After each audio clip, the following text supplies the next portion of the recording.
Hello everyone, welcome back to the channel. I know I've been gone for a little while.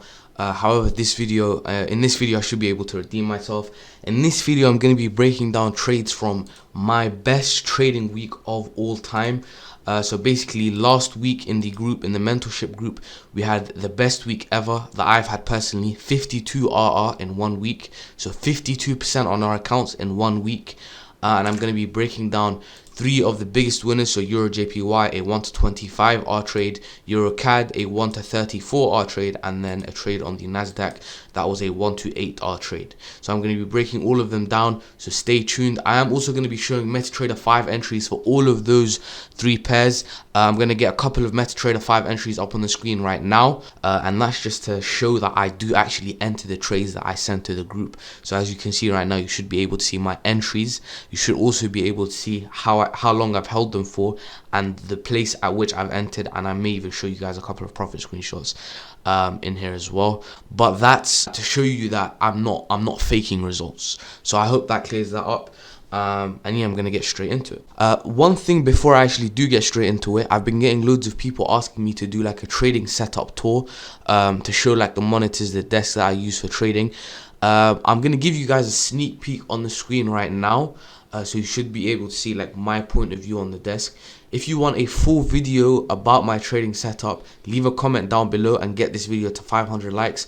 Once it hits 500 likes, I'm going to be doing 2 things. I'm going to give you a full document on my biggest week ever that breaks down every single trade in Word form, and also I'll be posting that video of my trading setup. So make sure to like, comment and subscribe, do all of that good stuff, and turn on post notifications so you don't miss out on seeing that video of my trading setup. Now that I've gotten all of that out of the way, I'm going to get straight into it. I'm going to start off with Euro JPY. Euro JPY was a setup that I entered buys on. As you can see, I entered from this 20-minute area of demand, and I ended up taking profit after the market filled this area of imbalance. I started my analysis on Euro JPY on the daily time frame. So what I'm going to do is I'm going to go onto the daily time frame and delete everything off my chart. From a blank chart, if you watch that most viewed video on the channel, which I'll put on in the top right hand corner of the video, if you haven't, I would really recommend you watch that. But if you did watch that video, you'll know that the first thing that I look at from a blank chart is I look at trend. And in this case, on Euro JPY, you can see very clearly that the market has been bullish. We've seen that the market has been forming higher highs and higher lows, and then we've become into this little area of bearishness. Since the market overall has been bullish, as you can see, ever since 2012 and more recently ever since March of 2020, we can see the market is bullish. I'm gonna consider or assume that this area is just a little retracement before the market starting to push upwards. So what I believe will happen in this market from the daily time frame, or the directional bias that the daily time frame has given me, is that we have come into an area of retracement, and that at some point the market will start to push upwards. What I then did is I zoomed in onto the current price section, or contemporary price section, still on the daily time frame but more recent to current price. And what I noticed that there was this lovely area of equal lows. The market tapped once, the market tapped twice, and then came very close to tapping thrice. So we understand that this area is going to be a massive area of liquidity. Below this area down here, we understand that retail traders are going to be entering loads of shorts in this market. I'm going to quickly explain why I think that's the case.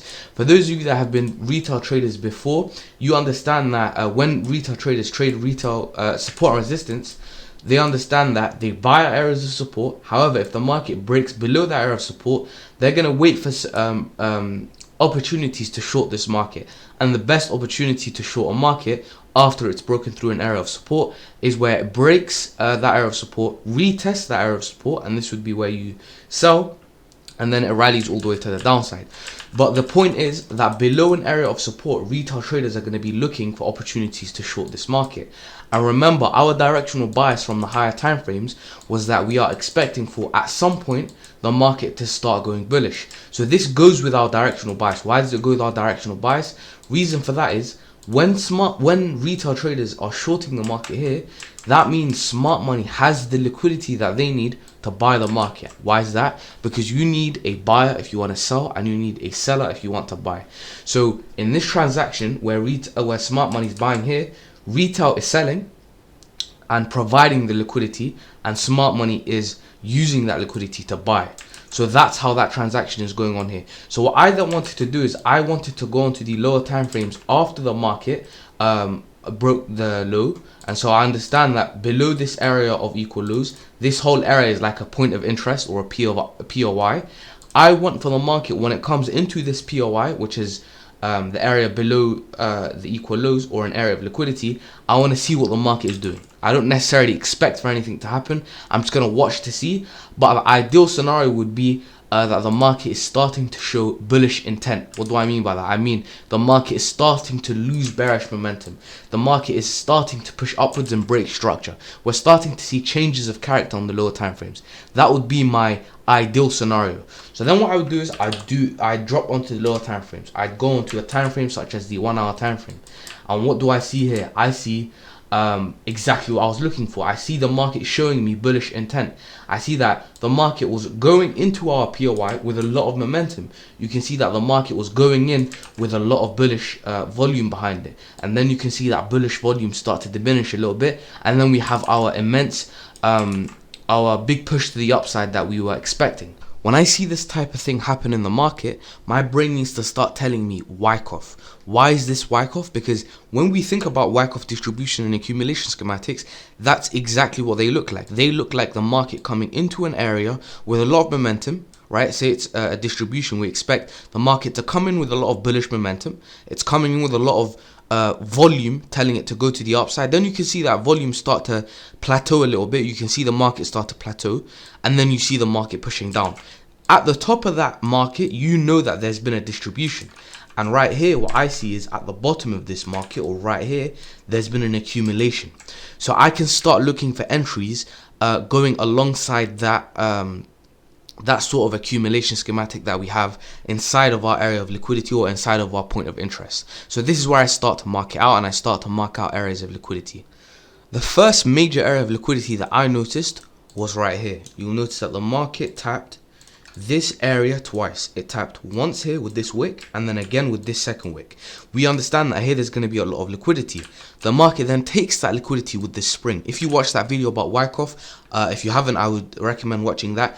I talk about this a lot. The concept of Wyckoff just being areas of liquidity. I'm going to use the example of the distribution because my live chart is an accumulation, and I want to get you to understand both sides of the market.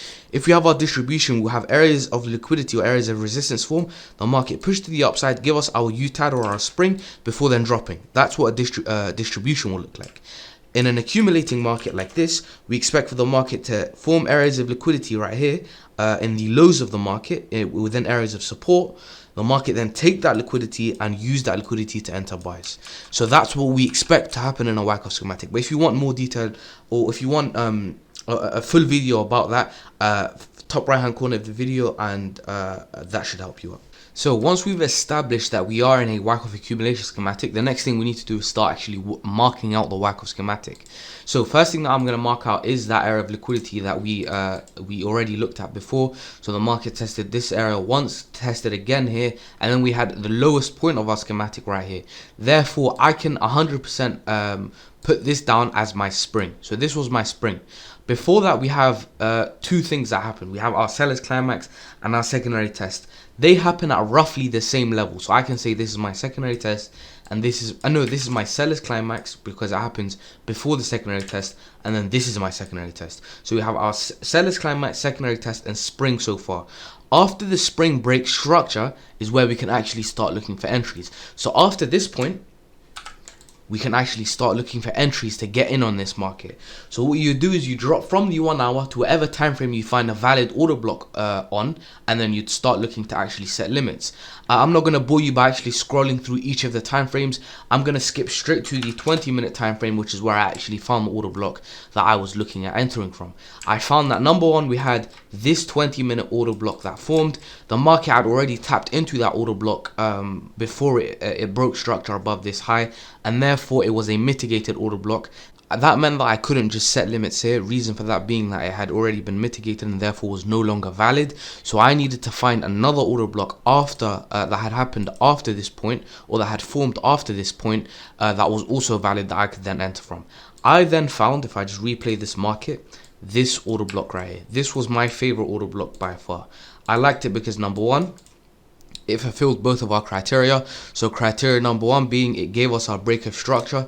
This was the lower time frame change of character that we look for. So let me mark that out, change of character. So that was our change of character that we were looking for. And then also you can see that our very next candle after the order block forms is an engulfing candle. So this order block was valid. Then all I did was I set limits, and that was the actual limit, or the order that I sent to the group. I'll put it up on the screen right now. I set limits at this order block, and I started looking for areas to take profit at. For take profit, I went all the way back up, or not all the way, I went to the 1 hour time frame, and I started looking at where I would look to take profit after I had been triggered into this trade right here. I then found this lovely area of imbalance right here. So you see from this wick to about here, we have a lovely area of imbalance. This was where I was looking to take profit at. This would have been my take profit, and this is where I actually got out on the trade. I'm going to put my Metatrader entry up on the screen again, just to make sure that no one is doubting this or anything like that. I did get out at this point on Euro JPY. I looked to target, so this was my take profit. I've already shown my entry and stop loss, and then I just was patient. I waited for it to tap.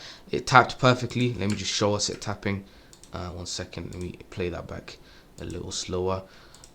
It tapped, as you can see. I'm just going to go on to the 20-minute and show us that it did tap. And as you can see, this was our 20-minute order block, and it tapped perfectly. I'm just putting it at that open of the order block, and as you can see, absolute sniper entry.